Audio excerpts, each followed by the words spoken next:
DS Kennels 210 asked, okay, due to your conservative views, have they hindered your boxing career in any way, and do you feel your outspokenness on some issues would be backed by more boxing insiders or writers if you had the correct political views? Okay. Number one, I'm not a conservative, and people say this, you know, think that of me all the time because I don't toe the politically correct line. Let me just put this on the record, and I've said this before, but let me just repeat it, okay? I am what's called a classical liberal, which I guess now here in Los Angeles would maybe be seen as a moderate conservative, but I'm really a moderate. Every political test I take, it comes right down the middle. You know, like they'll kind of do this cross thing, right? And my little circle is right in the middle of it. Let me just state this for the record. I'm not religious. I don't own a gun. I'm not a member of the NRA. I fully support gay marriage. You're a gay dude or gay woman, you want to marry another gay person, have fun. I could give a flying fuck. Live and let live, man. Whatever makes you happy. I support the legalization of marijuana even though I don't smoke pot. I'm anti-drug. I was a former athlete and I just never got into drugs. I drink alcohol, I drink caffeine. Those are the two drugs, if you want to count them as drugs, that I partake in. But I fully support the legalization of pot. I think the war on drugs is stupid and should be ended immediately. I think that I support a flat tax across the board. I can't think of any other issues right now off the top of my head. But basically, from what you hear, right, I'm a pretty moderate / fairly liberal guy. However, things have gone so far left with the political correctness, the racial identity politics, that kind of stuff. It's gone too far. It was progressive in the 60s, but it's become regressive. Things are going backwards. Look at what's happening on college campuses right now. It's really, really bad, okay? There's censorship and free speech and legitimate fascism on college campuses and in the media. It's not good. It's not healthy. We're raising a generation of people that are incapable of independent thought because they're being raised on groupthink. So, if that makes me a conservative, fine, I'm a conservative. Just me saying that, yes, it has cost me jobs, not only in boxing media, with particular people who are extremely far left. And that includes some promoters, that includes some publicists that work for these promoters, and people like that, but especially with acting. It is absolutely a bubble. Southern California, Greater Los Angeles is a bubble that is cut off from the rest of the country.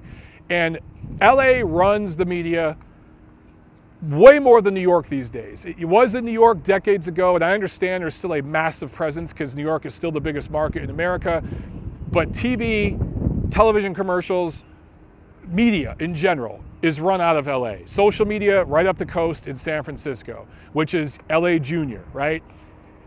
So yes, what I think are legitimate, moderate, objective views, because things are so far left here, yes, it has cost me work, but I'm not going to hold back on that.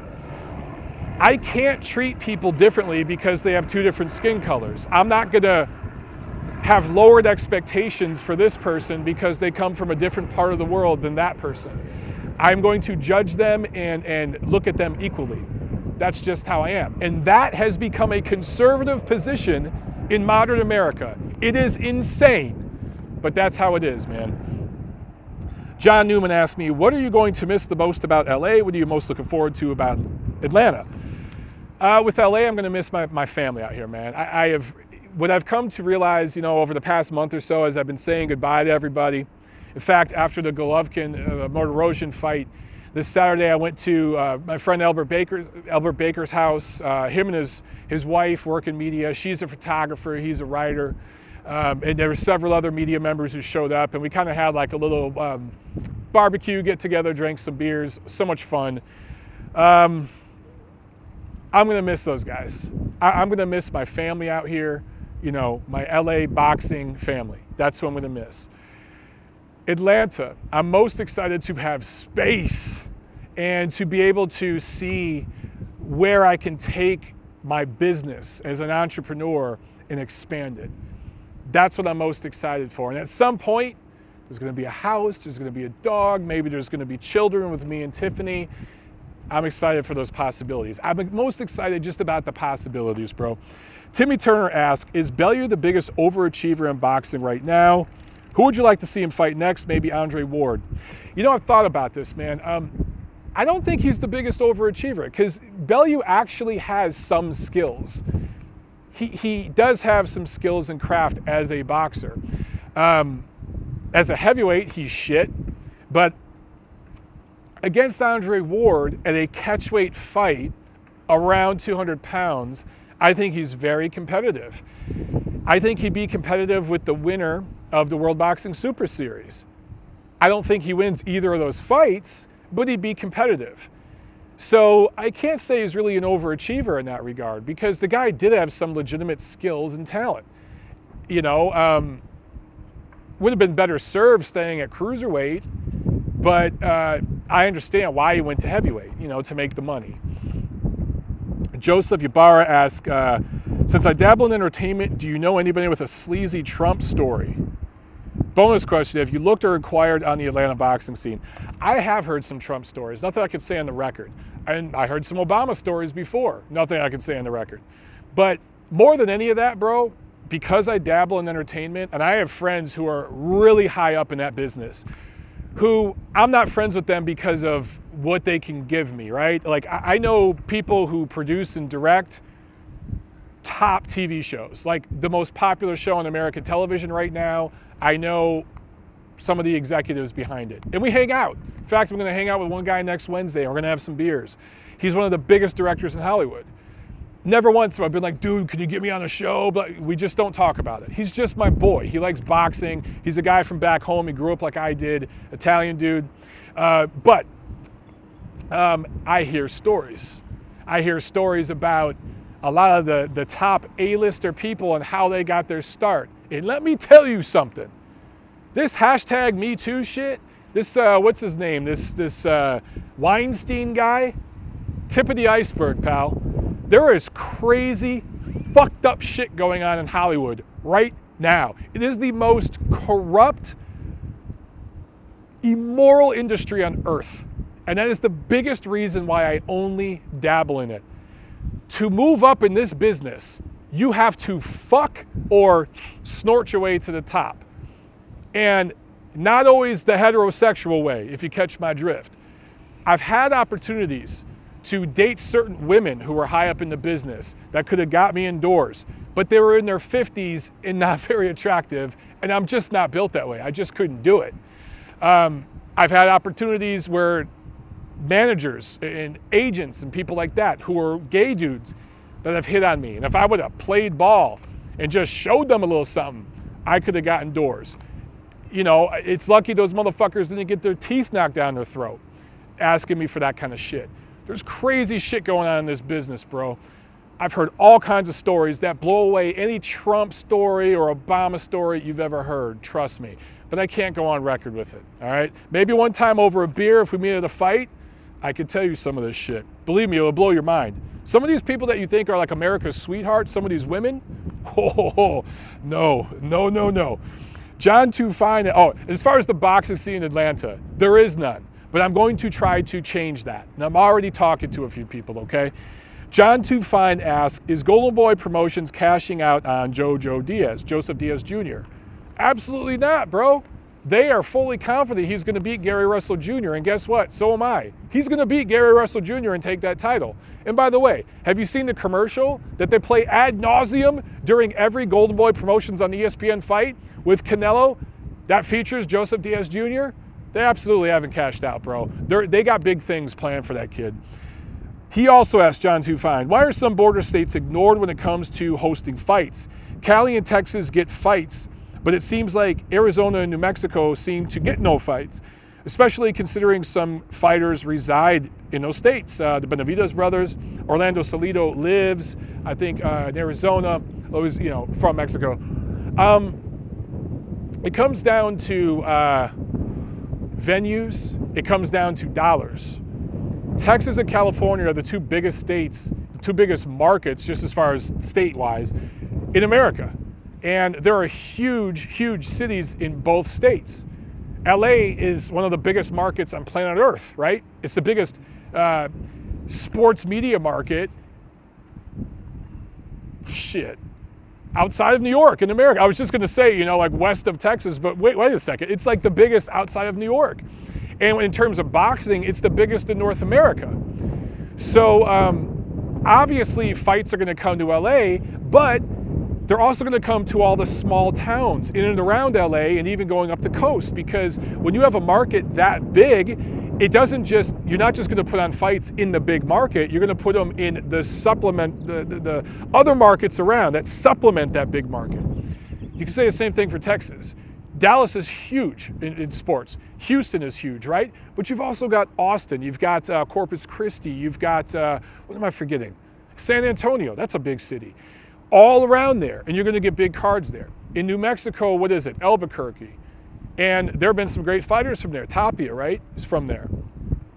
And there are fighters from there now. And the same thing with Arizona. Phoenix is a big market.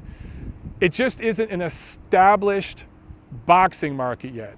It's going to take, when Tapia was fighting, he had some fights in his hometown, right? He wanted that. He wanted to bring some fighters there. Maybe the Benavidez brothers have had fights down there, but they need world title fights to go back to those markets. It's like if there was a fighter from Phoenix and he became a world champion and he demanded from his promoter, I want to put world title fights on in my hometown, then you start building a market. It's like right now at the PBC, you got the Charlo brothers and you got Spence. Spence's next fight is in Dallas, and they should have been doing that years ago, but better late than never. They can start really building a boxing market there. And we've seen fights there before with Manny Pacquiao. Canelo has fought in both Dallas and Houston. I think we're going to see more of that. You got to build the market, bro. So it's going to come up to the fighters to demand their promoters to build up that market more. But we have seen some of the, Golden Boy Promotions did a card down there. I don't know if it was Arizona or New Mexico recently where they did a card down there. So I think we're going to see more. But I agree with you. I think we should see more of those fight cards there. Fans got to show up. Promoters got to bring shows there. Fighters got to demand it happens. All right? Let's see. Where am I at? JZ2556 asks, what is your view on the potential risk of participating in boxing as an amateur, primarily the risk of long-term brain damage such as CTE? There's huge risk, bro. The main thing is you have to be honest with yourself. So much is unknown about the brain and CTE and how it works, and unfortunately we can't study the brain until after a person is dead, right? So a person basically has to volunteer their brain to science after they die to study this stuff. So we just don't know enough about it. However, there seems to be huge inconsistencies and variances. Some people, look at Jake LaMotta. No problems, and this dude lived into his 90s, and he took hellacious beatings in the ring. And then you got guys who just mainly fought amateurs who have brain damage. Guys who, you look at American football, just played in college football or high school football, and they have serious injuries, never even played in the NFL. So the athlete has to be honest with themselves. How many concussions have you had? If you have had a concussion, I know guys who get knocked the fuck out in a fight. They're suspended by a commission for a few months. They can't fight, but they're in the gym Monday morning, sparring, just for fun, playing around, getting hit in the head. Guys, it takes a toll. I've done a very, very minute amount of sparring in my life, okay? By no means am I trying to make this about me, but I'm just trying to personalize it. There have been times where I have sparred, and Tiffany has seen me when I come home, I'm a little spacey for a couple hours. And she gets mad at me and she's like, I don't want you sparring anymore. And I'm like, I want to keep sparring. It's fun. I enjoy it. But even like, I got to be honest with myself. As I mentioned before, I'm turning 39 in a month. I got to slow down on that shit. And I've done this much of it. So if you're a guy competing right now and you're going into the amateurs and stuff like that, you want to maybe go pro and stuff, you got to start being honest with yourself. How many concussions have you had? If you have been hurt, say you get dropped or knocked out in sparring, which as a young guy, it's going to happen. If you're getting good sparring, you will get knocked the hell out in sparring coming up as you're learning. It just happens. Are you back training the next day, or are you taking a couple weeks off? Gotta be honest with yourself, man. That's the only thing you can do right now. Survive asks, can the puppy make a small feature in the next video? I saw you holding one in a pic you posted on Twitter. Okay, you're referring to what I just talked about, man. My little party we had, little going away party that Albert Baker and his wife Lena put on for Tiffany and some boxing friends this weekend. I posted a picture on Instagram and Twitter. We're all standing there, and I was holding, they just got a brand new puppy. They had just rescued a puppy. I love animals, bro. I love animals. And they just got a puppy like that morning, and it was really scared and nervous. You could tell this poor thing had been abused. They rescued it, and it was shaking. So I was just kind of holding and comforting the dog, you know, to try to calm the dog down, because it was scared, because they had never seen so many people. There were so many people around, and we were drinking beers and talking and yelling. So it just so happened when we took the picture, I was holding the puppy. Not my puppy, okay? So yeah, unfortunately, it won't be in any future videos. But when we go to Atlanta, I definitely want to get one, maybe two. John Newman asks again, oh, this is a question for my brother. Okay, dude, we'll address this in the neutral corner next week. And then finally, I have a question from Beatles fan on Twitter. This was from Twitter. Thoughts on Ring Magazine's radio silence on stripping Canelo of his middleweight title per their own rules. And he mentions Doug Fisher's response in his mailbags section that the delay is due to management. Okay, me and Doug talked about this yesterday on the phone for like an hour. There's not a whole lot I can say yet, but this is going to be ugly. I'm on the Ring Ratings board, and myself, almost unanimously, the entire Ring Ratings committee, we all in unison agree Canelo should absolutely be stripped of his middleweight title and be dropped from the ratings. We took this to management. Most of management agrees. However, Ring's parent company doesn't necessarily agree. I know Doug has been arguing with, you know what, I'm not going to drop any names right now, but you guys can read between the lines. And at some point, when Doug feels comfortable, we'll go public with this stuff. But with the details, I mean. Doug, to the point where he was yelling and cussing at a certain person that this has to be done to maintain credibility, and this particular person said no. To the point where it could be losing jobs. So even though I'm starting to do work with Ring Magazine, I've been doing work with Ring TV for a while, I'm going to go on record right now and just say that they're about to lose a shitload of credibility when all this comes out. I'm just going to leave it at that, guys. I'll see you at the fights.